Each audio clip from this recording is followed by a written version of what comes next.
আগের উইকেন্ডের মতো এই উইকেন্ডটাও ঘরে বসে মুভি আর ওয়েব সিরিজ দেখে কাটিয়ে দিলাম। কি করব বলুন, ওয়েদার এতটাই বাজে যে প্ল্যান করেও বাইরে যেতে পারিনি, সারা দিন বৃষ্টি হচ্ছে।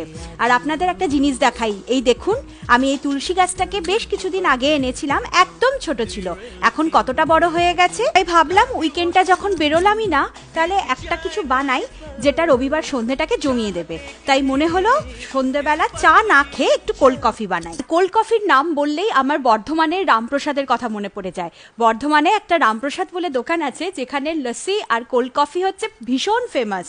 আমি আর আমার বেস্ট ফ্রেন্ড যখন পড়তে যেতাম, একটা দিনও বাদ যেত না যেদিন আমরা কোল্ড কফি বা লস্যি খাইনি রামপ্রসাদ থেকে। কোল্ড কফির জন্য প্রথমেই 2 চামচ কফি, সাদা চিনি আর কিছুটা গরম জল একসাথে নিয়ে মিক্সিতে ভালো করে ব্লেন্ড করে নিতে হবে। এরপর মিক্সারটার মধ্যে আমি একটা ঘরে বিস্কিট আইসক্রিম ছিল, সেটা মিশিয়ে দিচ্ছি স্বাদের জন্য, এটা কিন্তু একদমই অপশনাল।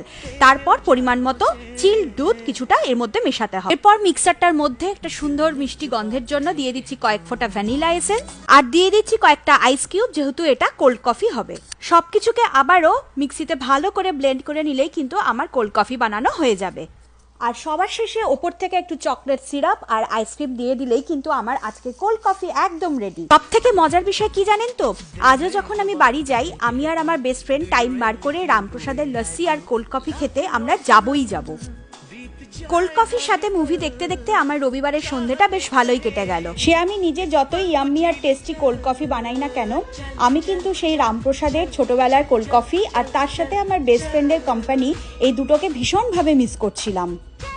আর এত অদ্ভুত এই সুন্দর সিনটাকে দেখে বলতেই হচ্ছে আমার রবিবারের সন্ধ্যেটা কিন্তু ভালোই কাটলো। আজ এটুকুই, টাটা।